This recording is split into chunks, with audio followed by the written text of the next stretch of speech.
Tiga tersangka pengembangan kasus dugaan korupsi juru pemenuhan kewajiban perpajakan pada beberapa perusahaan pada tahun 2019 sampai 2021 ini jalani tahap 2 penyerahan tersangka dan barang bukti ke penuntut umum di Kejaksaan Negeri Palembang.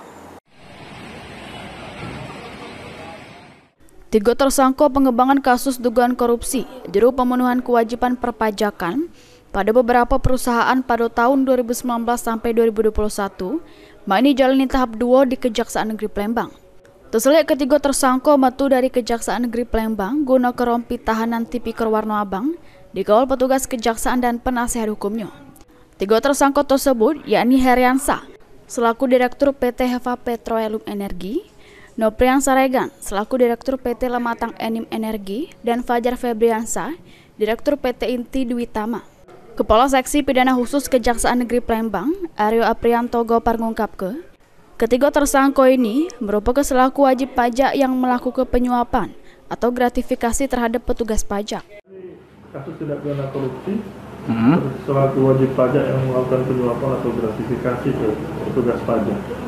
Pasal yang dijerat pada para tersangka ini? Pasal 2, pasal 3, junto pasal 18 Undang-Undang Tindak Pidana Korupsi.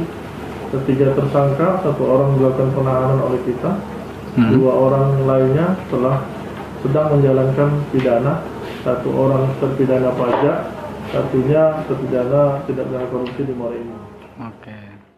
Untuk ketiganya dikenakan pasal 2 atau pasal 3 junto pasal 18 Undang-Undang Tindak Pidana Korupsi. Ini ketiga tersangka perkaranya diserah ke penuntut umum dan tinggal nunggu penuntut umum untuk melimpah ke berkas perkaranya ke Pengadilan Negeri Palembang untuk jalani persidangan.